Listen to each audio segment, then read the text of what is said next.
universitaire. Par rapport aux bourses nationales et étrangères, Monsieur le ministre, les critères d'octroi des bourses demeurent opaques chaque année.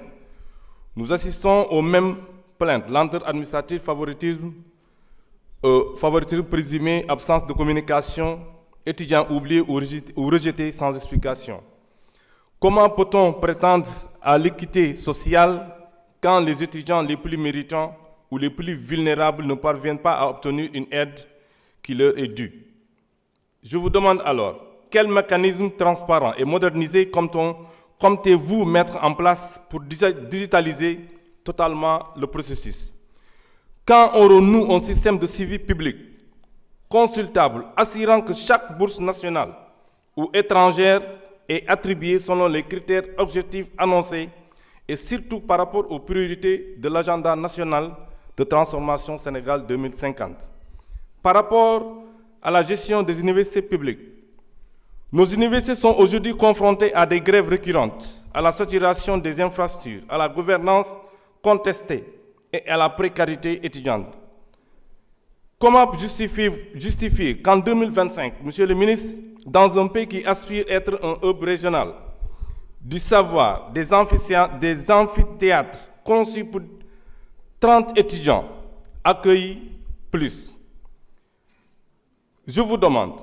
où en sont les réformes de la gouvernance universitaire annoncées depuis quelques années? Pourquoi les audits de gestion ne sont pas encore publiés? Et surtout, comment comptez-vous garantir la sécurité, la qualité pédagogique, l'efficacité administrative dans ces établissements? Où en est, Monsieur le ministre, la constitution de l'Université des métiers et du développement durable de Saint-Louis, précisément dans la communauté rurale de Djeben-Gandon? Sur le financement de la recherche et de l'innovation dans la perspective du Sénégal de l'agenda 2050, Monsieur le ministre, vous le savez que quiconque, aucune nation ne s'est développée sans investissement massif dans la recherche.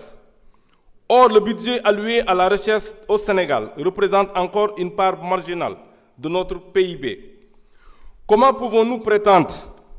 atteindre les objectifs de l'agenda de transformation Sénégal 2050 qui exige souveraineté technologique, économie numérique, forte agriculture, intelligence et innovation industrielle, si nos laboratoires sont sous-financés, nos chercheurs démotivés, nos universités incapables de retenir nos talents? Je vous demande donc, Monsieur le ministre, quel pourcentage du budget national sera réservé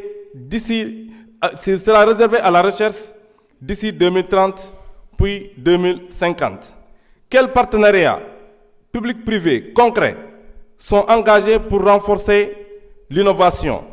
Et surtout, quelles mesures prenez-vous pour freiner la fuite des cerveaux qui coûtent à notre pays des milliers de compétences chaque année? Monsieur le ministre,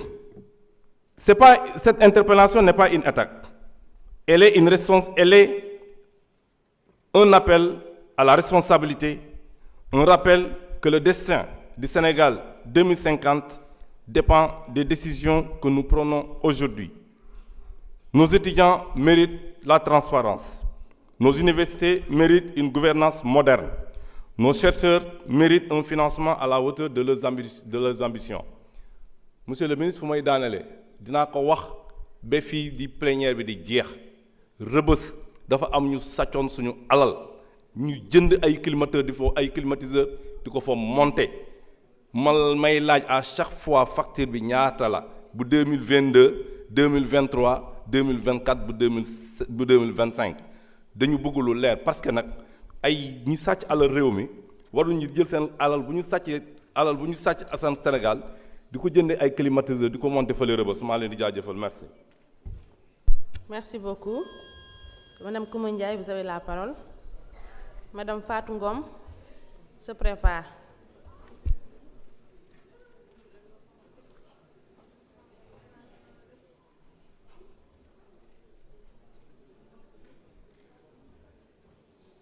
Bismillahirrahmanirrahim. Merci beaucoup, Présidente. Monsieur le ministre, maa ngi lay nuyu di nuyu ministre du budget di nuyu madame la secrétaire maa ngi lay nuyu madame la secrétaire nuyu naa la bu baax di nuyu sama collègue yi man nag damaa bëggoon sax bala may jël parole ñu zoomal ma fële ndax ñi nga xam ne ñoo fi commencé woon dañoo dem pour sénégalais yi xam ñun li ñuy dund ci assemblée bi monsieur le ministre maa ngi lay nuyu bu baax defe naa commission waxoon naa la yóbbantewu élèves étudiants yu département bu Diourbel ki nekk sama collègue bi dafa mën a wax rek waaye defe naa élèves yi nekk ci département bu Diourbel amuñu moroom étudiants yi man nag damay gis collègues yi ku wax nga dëkk Ziguinchor da ngay wax ne boo sañoon sa doom toog Ziguinchor waaye loolu jàpp naa ne moo nekkoon solution bi ñu fexe woon ba élèves yi nga xamante ne nii ñoo nekk département bu Diourbel élèves yi nekk ci Ziguinchor ñi nekk Saint-Louis kenn ku nekk fa nga nekk nga mën fa jàngee foog naa ne loolu dinañu mën a dimbale ñu fexe ba budget état bi nga xam ne daf koy génnee ñu jël université yooyu ñu jàppale leen ba difficulté yi nga xamante ne am na ñu fexe yooyu ñu saafara ko su loolu amoon foog naa bu élèves yi nekkee si fi nga dëkk région bi nga nekk wala pôle bi nga bokk nga jànge fa dina la mën a dimbale bu baax a baax may remercier nag élèves étudiants yi seen amicale yi ndaxte jàppale nan seen moroom étudiants yi bu baax a baax ndax da ngay gis étudiant boo xam ne yaa ngi dëkk ci département arrondissement bu Ndulo ñu affecté la ñu yóbbu la Saint-Louis soo fa demee amoo fa mbokk amoo fa xarit jotagoo sa bourse jotagoo dara ay difficulté rek nga fay nekkee kon su fekkente ni amicale ñu ngi jàppale élèves étudiants yi dañ leen di sant bu baax a baax man département bi ma nekk président conseil départemental bi moom moo ñu waroon dimbale te ñoom ñoo waroon dimbale étudiants yi ndax xale yi suñu ay doom la ñu ñun ñëpp ay yaay la ñu am nañ ay doom yoo xam ne ñu ngi jàng di jàng ba bitim réew kon foog naa ñoom ñoo ñu waroon dimbale ndax seen budget may na leen ñu jàppale élèves étudiants yooyu ndax da ngay gis élèves étudiants yoo xamante ne nii maire yi ñu dëkkal man am na ci commune bi ma dëkk ndax nit itam lu metti metti rek waxal te yàlla tax am na maire yoo xam ne ñu ngi jël seen xaalis bu kii jotee seen budget annuel dinañ si génne jox ci élèves étudiants yi nga xam ne ñoo nekk si département bi ci commune bi pour dimbalee leen ko kon maire yooyu dañ leen di sant mais am na ci maire yoo xam ne dañoo bloqué téye xaalis bi nga xamante ni moom lañ daan dimbalee étudiants yi ndax ay affaire politique loolu rafetul étudiants yi seen ay doom lañ te sonn nañ monsieur le ministre ma bëggoon xale yi nga xamante ne ni ñu ngi nekk ci tali bi di grève ñun ay yaay lañu ay député lañu am na loo xam ne war nañ ko mën ñun ñu jàpp ci ñu woo suñu doom yi ñu waxtaan ak ñoom dëgg la élève bu nekk bourse nga am te sa bourse ci ngay faja sa ay soxla sa bourse yaa ngi ci daa am na si ñoo xam ne sax dañ ciy dimbale seen ay parents kon am na loo xamante ne ni ñun mën nañoo waxtaan ak ñoom ñu bàyyi xeer yi ndax xeer yi ñi leen am na ci ñoo xam ne kontaan lañ ci def te damaa jàpp ne yow soo nekkee ministre wala nga am yenn ndomba tànk ci réew mi nga dem ba am xaalis comme suñu collègue bi taxawoon sànq di wax xaalis boo xamante ne nii wala ay compte yoo xamante ne la ca nekk mën nga ci dimbale étudiants yi dimbale woo leen nga seetaan leen ñëw ba fii naan état bi moo ko def jàpp naa ne loolu saboté la tey jàpp naa ne monsieur le ministre fi nga toog am na ñoo xam ne dañu bëggoon beneen ministre nekk fi di saboté état bi di grève loo élèves yi yow defoo loolu macha allah sa compétence ñun ñëpp gis nañ ko te fi nga toog dañ la ko yéene ñu bëgg nag suñu collègue yooyu ñu xam ne Sénégal lépp teraanga la te am na suñu collègue boo xam ne bi mu taxawee léegi dafa la sant gërëm la am koo xamante ne wax dëgg yàlla ñun dañoo sant PM ndax daf koo yar ba tey bi mu ñëwee taxaw wax bu correct la wax muy silaan laal jooy laalut jooy wax bu correct la wax tey wax bu yaru la wax ñun yaram daf ñoo jaaxal tey sax kon loolu nga xam ne PM premier ministre defal nañu ko ñu ngi ñaan ñi nga xam ne ñoom ñoo ngi daw ñu ñëw toog ndax ñu jële ci ab yar di leen wax que ne rek Sénégal am na loo xam ne bëgguñu ko fi jàmm lañ fi bëgg jàmm jooju nag seen milliards yi ngeen denc dimbale leen ci élèves étudiants yi ngeen dëkkal doon seen ay doom doon seen ay jarbaat ginnaaw da ngeen a génn soo leen ñëwee ngeen fekk fi yóbbante bi jàppale leen élèves étudiants yi ngeen dëkkal man li ngeen am su ma ko amoon élèves étudiants yi nekk ci département bu Diourbel nekk commune Ndulo wala ñu nekk Patar wala ñu nekk Laay Ñaar wala ñu ne Ndindi dinaa leen si mën a jàppale bu baax a baax mais yàlla def na yéen nguur gi ngeen fi fokkoon pasar rek ngeen doon def léegi nag li ngeen doon pasar yi dimbale leen si étudiants yi ñun li ñu am ak néew mi suñu salaire bi la ñuy jël di ko bokk ak étudiants yi wala monsieur le ministre du budget assemblée buñ fi voté tee xaalis bi nga xamante ne nii mu ngi fi ñi nga xam ne ñëwuñu commission yow xam nga leen yaa ngi woon commission ñëwuñu fenn nañ ko dagg yóbbu ko ci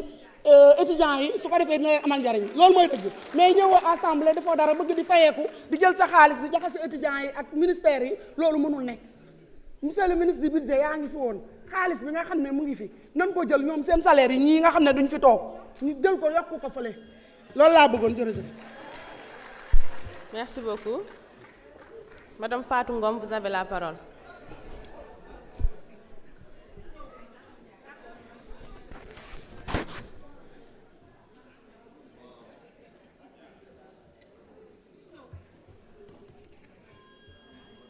Merci, Présidente.